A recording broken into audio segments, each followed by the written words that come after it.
começar com o caso clínico. Com o caso clínico aqui de um paciente nosso mesmo, foi operado há pouco tempo, deve ter uns 2, 3 meses. Paciente masculino, de 52 anos, que veio pela cardiologia por uma dispneia em piora progressiva há cerca de 2 anos e nos últimos 2 meses evoluindo com síncope e dor precordial moderados e esforços. História prévia, ele é hipertenso e diabético, não insulina requerente. Aí ele fez um ecocardiograma, você consegue ver o cursor do mouse? Então,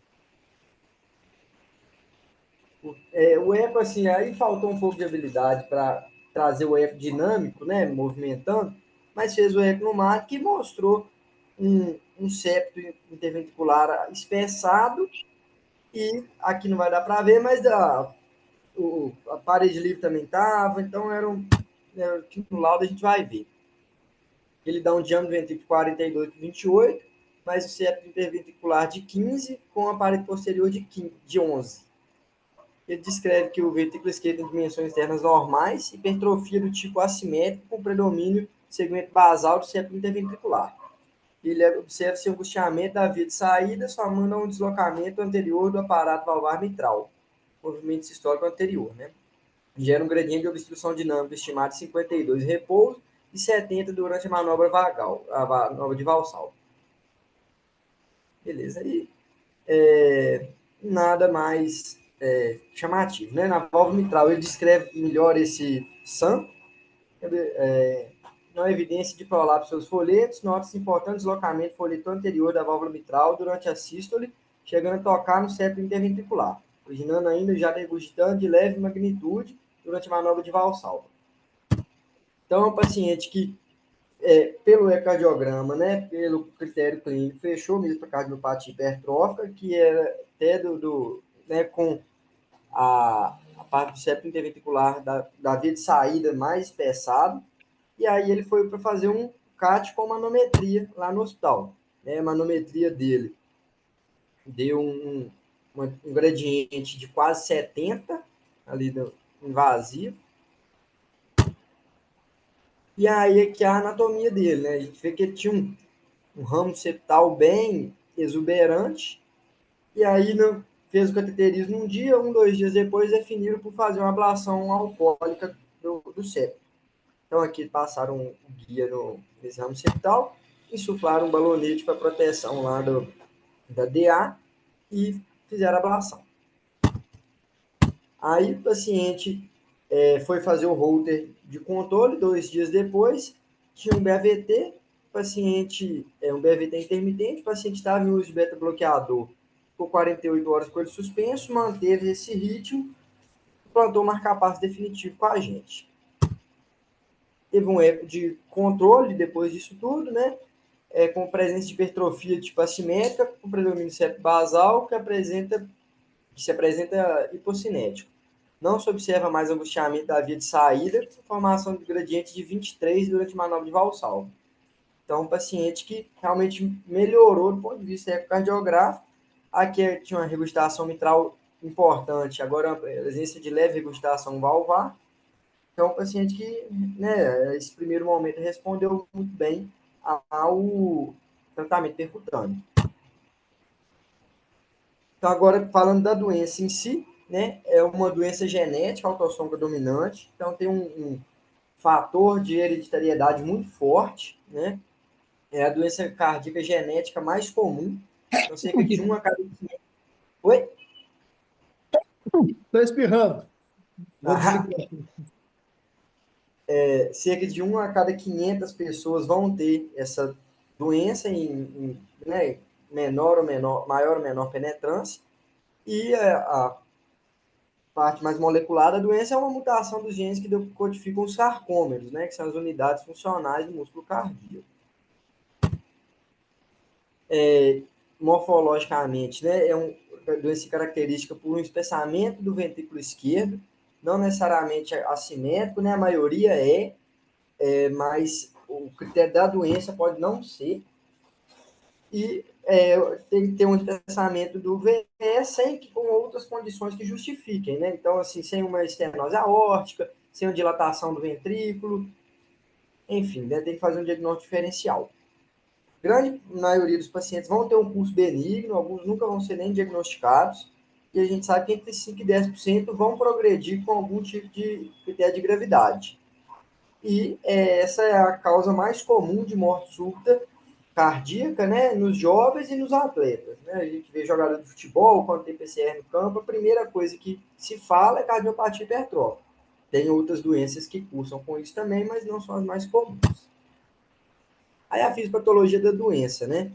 O paciente tem um espessamento do ventrículo esquerdo, né, das paredes, e isso aí causa um desbalance entre a oferta e a demanda de energia, né?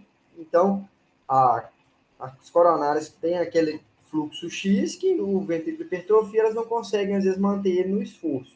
E aí o paciente vai ter sintomas de angina, muitas vezes até mesmo de isquemia, de infarto miocárdio. Como é um ventrículo que fica mais espessado, ele fica mais duro, o paciente acaba desenvolvendo uma disfunção diastólica. Isso aí também cursa com ciência cardíaca, muitas vezes com função sistólica preservada. Aí a gente pensando naqueles que cursam com a doença de forma assimétrica, principalmente com angustiamento da via de saída do ventrículo esquerdo, né? A gente vai ter uma dilatação ventricular com um mecanismo, né, semelhante à estenose aórtica do ventrículo e realmente né, por sobrecarga pressórica, ele vai hipertrofiar e no momento mais adiante vai dilatar. E essa obstrução da via de saída pode cursar também com a morte súbita cardíaca, esse MSC aqui, né? Por diversos critérios, né? Principalmente isquêmico, paciente que infarta mesmo, ou paciente que evolui com arritmia ventricular, seja por causa desse desbalanço de oferta e demanda, ou seja por um foco ventricular ectópico mesmo. E aí esse espessamento assimétrico também pode ter esse movimento sistólico anterior, que é o SAM, né? Que causa regurgitação mitral, isso aí dilata o átrio, pode fazer fibrilação atrial, que é uma outra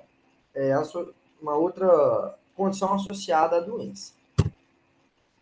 Aí, depois, em relação a esse movimento sistólico anterior,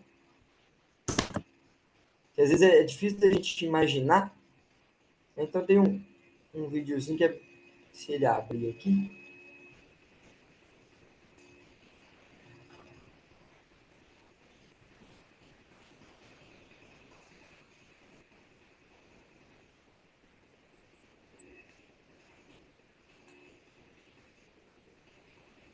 deixa eu carregar.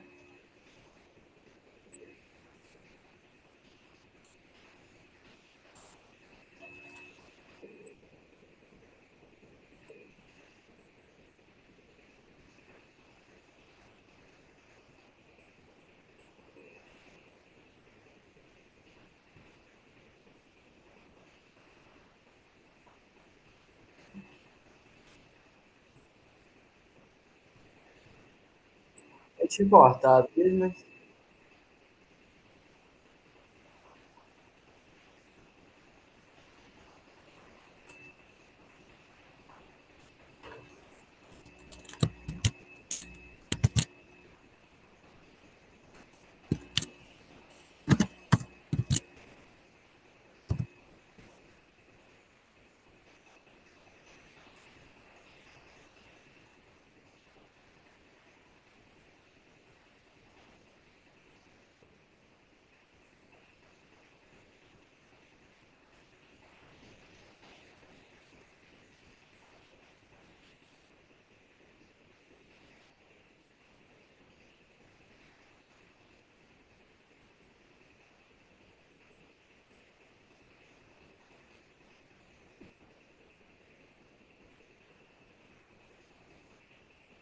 é aqui basicamente que tem uma deformidade pela hipertrofia septal que puxa o folheto puxa o aparato mitral, causando uma insuficiência, né? Aí tem um outro artigo que eu achei que ele, na realidade, coloca três teorias por que esse sangue existe, né? Não é só a cardiopatia hipertrófica que cursa com isso. Então, assim, aqui seria o fluxo normal do sangue para a via de saída do ventrículo esquerdo. Quando existe uma obstrução do septo, né, por efeito Venturi, acaba causando um turbilhonamento aqui que puxa o folheto anterior da mitral em direção à via de saída. Isso aí vai fazer uma falha da coaptação do folheto, gerando insuficiência. Um outro mecanismo que é proposto é que isso causa um turbilhonamento dessa seguinte forma pelo ventrículo inteiro, né? E isso aí acaba, né, que seria o fluxo normal do sangue, como aqui tem obstrução, ele roda ao contrário e aí acaba deslocando, aqui ele coloca como se fosse folheto posterior, né? E aqui a outra forma que ele explica é que nas duas formas de sangue ele subdivide, mas o fluxo de sangue, em vez de ele ser linear aqui, ele acaba batendo na válvula mitral e causa né, essa disfunção dela. E aqui é aquela primeira questão da falha de coaptação, quando ele puxa o folheto anterior para frente. Agora, a apresentação clínica da doença, né? Igual eu tinha falado antes, a maioria dos pacientes são assintomáticos, às vezes eles vão descobrir a Vem cá, doença por... só esclarecendo, Uhum. complementando. O SAM, a teoria são duas coisas. Primeiro, existe uma malformação associada dos papilares mitral e também do folheto posterior da mitral, que é maior do que o normal. Então, quando a válvula mitral fecha, o folheto posterior empurra o anterior para o lado da via de saída do ventrículo esquerdo, que estando hipertrofiado, esse folheto anterior, então bate lá no septo exatamente na hora da sístole ventricular, aumentando então mais ainda o gradiente. Então, quando você tem a miocardiopatia hipertrófica assimétrica associada ao SAM, muito frequentemente você tem que intervir na válvula mitral também. Porque mesmo que você faça miectomia, você vai ter uma melhora parcial, porque o movimento da válvula mitral vai continuar do mesmo jeito. Então, quando você tem miocardiopatia hipertrófica assimétrica, septal, mais SAM, com obstrução da via de saída, ou às vezes com insuficiência mitral, você tem que associar ao tratamento a plástica da válvula mitral ou a troca mitral. Isso eu realmente não tinha Porque, visto a questão do Fernando, pilar. Oi? a proporção é mais ou menos 2/3, 1/3, não é isso? A proporção dos folhetos da mitral é em termos de altura, né? É 2/3 do folheto anterior, 1/3 do folheto posterior, mas na Isso, miocardiopatia hipertrófica, ele fica quase meio a meio. exatamente. Então, por isso que na hora da contração ele empurra. Tanto que a plastia que é preconizada, não sei se o Ricardo vai falar mais para frente, não é mexer no folheto anterior, é mexer no folheto posterior. É você diminuir a altura do folheto posterior e fazer uma nuloplastia, né, para você ter a boa coaptação, mas não é mexer no folheto anterior, ao contrário do que às vezes a lógica fala, né? Porque o folheto anterior está batendo lá, então eu vou diminuir ele. Não, você tem que diminuir o posterior.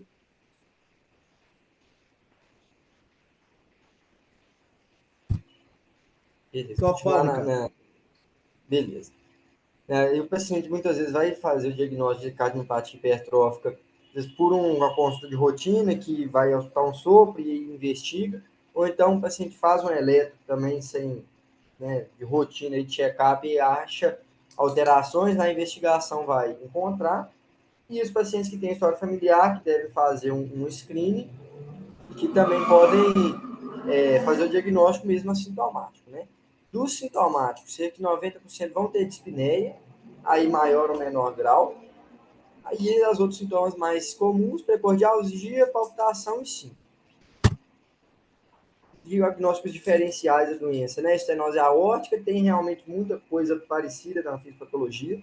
As doenças de depósito, amiloidose, síndrome de Fabry, síndrome de Leopard e hipertensão crônica, né? Aí a eletro vai ter alterações inespecíficas, nada que a gente consegue definir muito a miopatia hipertrófica pelo eletro. E o ecocardiograma é o principal método diagnóstico. A gente vai pensar nesse tipo de doença, né? Quando a gente tem um septo anterior ou da parede livre maior que 15 milímetros, se é um paciente, né, por ser uma doença autossômica dominante, se é um paciente com história familiar a gente já considera a partir de 3 milímetros.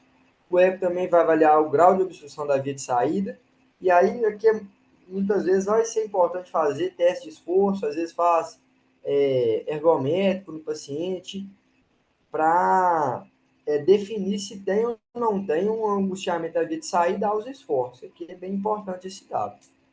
Além de avaliar o Sander mitral. Aqui só para ilustrar, né? O septo gigante. Ressonância cardíaca também é o padrão ouro para definição da doença, né? Além de avaliar se tem aneurisma apical, definir se tem ou não tem fibrose miocárdica, que é importante na indicação de implante CDI, e para fazer diagnóstico diferencial com essas doenças mais raras aí. O diagnóstico genético molecular é importante ser feito, porque você faz o diagnóstico do paciente, mas você deve avaliar questões de mutação pensando nos familiares, né? Então, o fluxograma é como? Você vai fazer a análise genética dos pacientes para ver se você vai achar alguma mutação específica. Se vier negativo, você não precisa nem investigar os familiares, não. Agora, se vier teste genético positivo, aí você vai avaliar se o paciente tem ou não tem a manifestação da doença, né, pelo ecocardiograma. Se tiver o septo hipertrofiado, né, evento hipertrofiado, você vai fechar que é uma cardiopatia hipertrófica. Se o paciente tiver teste genético molecular positivo, mas não tiver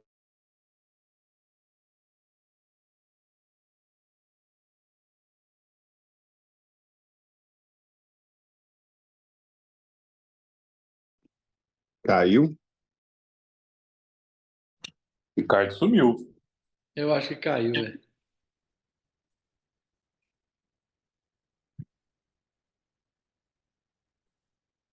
Mais alguém vai fazer parte da minha vaquinha? Eu vou. Fora as pancadas na cabeça, né? Eu tava achando que a internet era a minha, a dele que tá ruim. Acho que de todo mundo tá ruim. Avisa pra ele aí. Ele morreu. Vou ligar para ele aqui. A aula do Ricardo tem que ser presencial lá no MAD. Não tem como, não.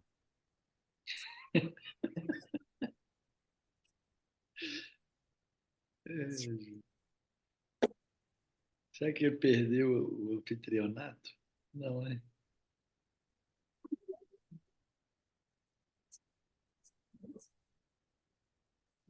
Não, ele continua lá.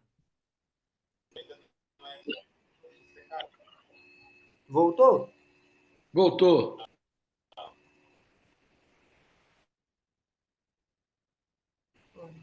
Espera aí que eu vou sair. Tá?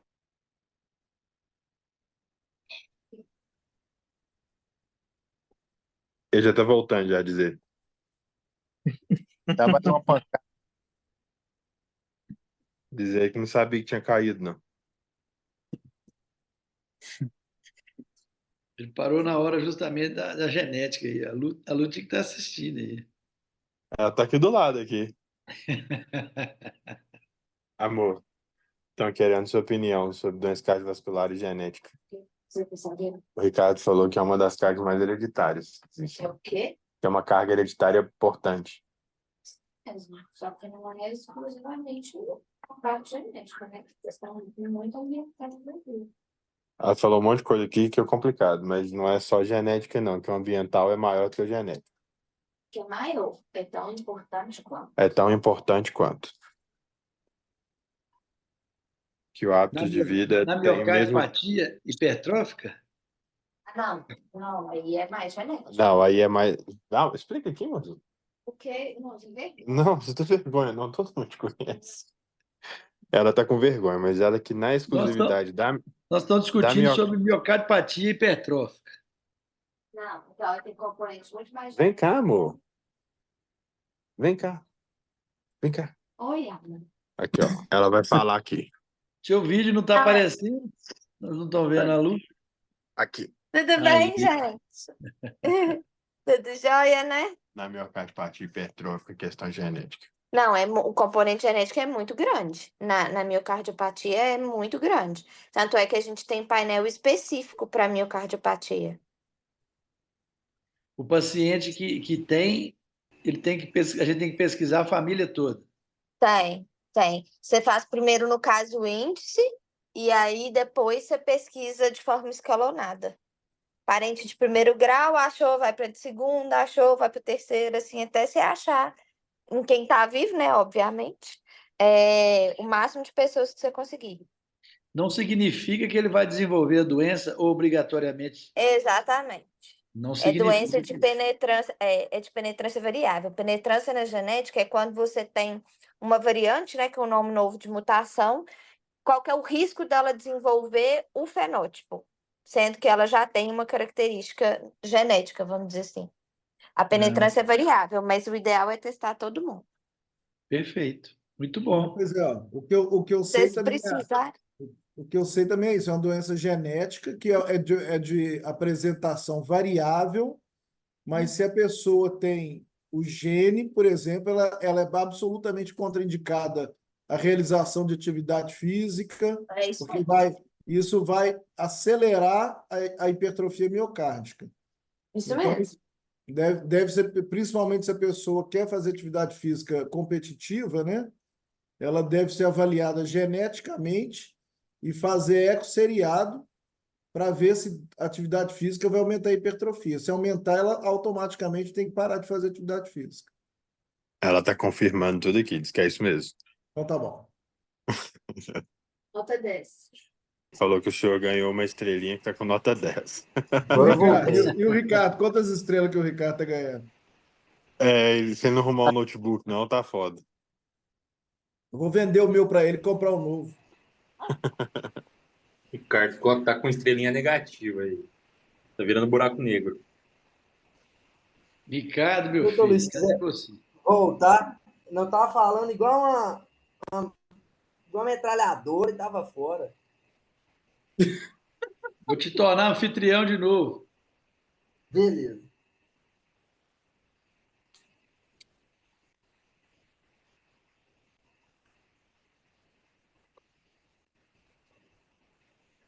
Vocês pararam de ouvir onde? Na parte genética. No slide de genética. Aí a Lu já deu uma. Mas aí né, eu ia falar tudo que a Lu falou, na realidade. Mas como ela falou, eu não vou ter. Aí, tratamento medicamentoso, né? Que a gente vai conseguir tratar grande parte né, grande maioria dos doentes só com os remédios. Pedra angular é beta-bloqueador. Vocês estão me ouvindo? Sim.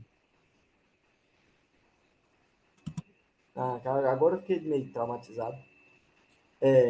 E aí o beta-bloqueador vai aumentar o tempo de enchimento ventricular, melhorar a perfusão coronariana, isso aí vai diminuir os sintomas e até mesmo questão de progressão para arritmias. A alternativa é bloqueador de canal de cálcio, que pode ser usado até mesmo em associação, mas nos casos mais graves a gente acaba usando menos. Existe essa disopramida, que é um remédio que parece que é bem incomum de ter disponível no Brasil, mas é um inotrópico negativo que atua pouco na frequência cardíaca. E os diuréticos e vasodilatadores têm que ser usados com bastante parcimônia, porque a gente reduzir a resistência vascular periférica e se acaba aumentando o gradiente do paciente. Então, assim, você pode predispor mais síncope, mais, né, o paciente ficar mais sintomático. Então, assim, até mesmo um desafio. Para paciente que desenvolve ciência cardíaca, esse manejo de diurético dele é mais complicado do que uma miocardiopatia hipertensiva, por exemplo. Tratamento adjuvante, né? Outras coisas são importantes. A questão de atividade física que o doutor Fernando falou, apenas exercícios leves, até mesmo exercícios moderados. Tem que ser feito com muita parcimônia, um acompanhamento muito certinho. Realmente tem que ter uma avaliação de educador físico, fisioterapeuta, uma série de coisas aí, porque o esforço mais intenso tem uma série né, pode desencadear arritmia, pode aumentar a progressão da doença. Gestação, qualquer gestante cardiomiopatia hipertrófica já vira de alto risco automaticamente. Profilaxia de endocardite infecciosa deve ser feita igual naqueles doentes reumáticos mesmo. E esses pacientes que eles cursam com FA no decorrer da doença, eles têm que ser anticoagulados, independente do risco de sangramento e risco de trombótico deles. E a prevenção de morte supracardíaca, né? O paciente que tem indicação de CDI em algumas circunstâncias, porque muitas das vezes o principal da cardiopatia hipertrófica é justamente essa morte súbita no paciente jovem. Então, para profilaxia secundária, né, o paciente que teve a morte súbita abortada, todos devem receber um CDI. Se tem a morte supracardíaca familiar, ou o paciente tem um septo maior que 30, ou começa a ter síncope inexplicada, aí a gente pode pensar aí no implante do CDI. Se o paciente tem um holder com TV não sustentada de repetição, ou então ele tem uma resposta normal da pressão no exercício, lá nos testes com estresse, associada a outros fatores de risco, tipo um gradiente mais alto, maior que 30, uma ressonância cardíaca com fibrose, ou então alguma mutação com pior prognóstico, aí a gente também pode indicar o implante CDI. Na ausência de todos esses fatores, aí o paciente, teoricamente, não tem indicação. Tratamento intervencionista, ele vai ficar para aqueles pacientes mais sintomáticos a despeito da terapia clínica otimizada. Tem que ter um critério hemodinâmico, né, gradiente maior que 50, em repouso ou provocado com os testes de esforço, e critério anatômico, que aí eu não achei nada que define valores de corte, mas é aquele critério que a equipe responsável tem segurança para fazer. Né? Às vezes tem um septo, o paciente tem todos esses critérios, mas um septo não tão grande, aí fica, né, às vezes, mais perigoso de fazer uma miectomia nesse contexto. Então, a abordagem cirúrgica, principalmente a miectomia transaórtica, né, a gente vai abrir a válvula aorta, como se fosse uma troca valvar mesmo, puxando mais aqui para o folheto não coronariano. Aí a gente vai ver essa banda, né, do septo, vai fazer realmente com a lâmina de bisturi, fazer a miectomia mesmo. Aqui tem algumas questões de não aprofundar tanto, com o risco de pegar sistema de condução, risco de fazer lesão no septo mesmo. Aqui uma outra visão, né, e vendo que deixa eu ver. Isso, que é uma outra visão. Vou falar da válvula mitral daqui a pouco. E aí a gente pode fazer procedimentos associados, né? Uma miectomia estendida com reconstrução. Aqui, né, porque essa questão do aparato subvalvar que o Dr. Fernando estava falando. Aqui eu até acho que eu peguei a imagem errada, né? Aqui está fazendo a plastia de folheto anterior. Essa aí parece um tratamento de um cleft mitral. É porque eu coloquei que eu queria uma plastia, só que eu não achei nada específico. Mas aí, tá vendo,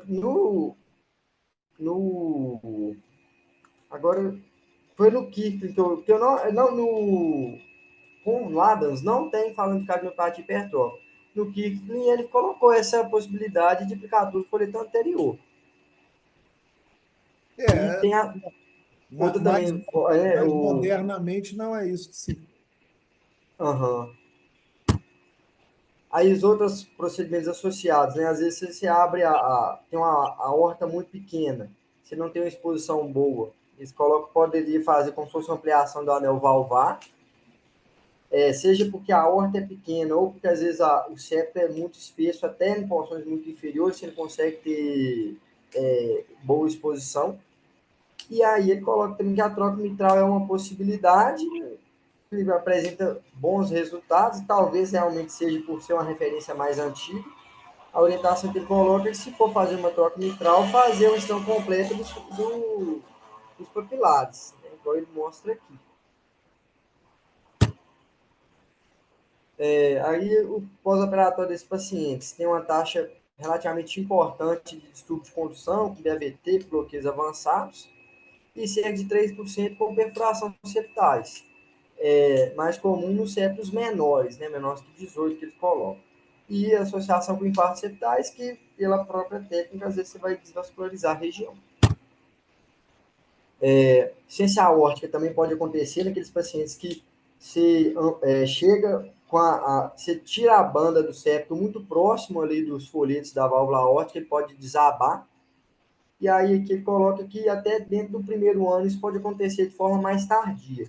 Às vezes o paciente sai bem da cirurgia, mas no acompanhamento você vai ver desenvolvendo uma insuficiência aórtica. E aí ele também coloca que o paciente, às vezes, ele vai demorar um pouco a remodelar o coração, então, às vezes, você não vai ter bons resultados imediatos, mas em até 2 anos o gradiente pode cair, o ventrículo pode até ter uma redução dessa hipertrofia. E aí a sobrevida desses pacientes, aqui a gente pensando na cardiomiopatia assimétrica, né, é uma sobrevida boa de entre 84% e 96% em 5 anos, e em 20 anos, 70% dos pacientes vão estar vivos. E aí, obviamente, né, aqueles pacientes que eles têm indicação de fazer só uma miectomia têm o melhor prognóstico, que é aqueles que você tem que fazer, mexer na válvula mitral, às vezes tem que mexer na válvula aórtica.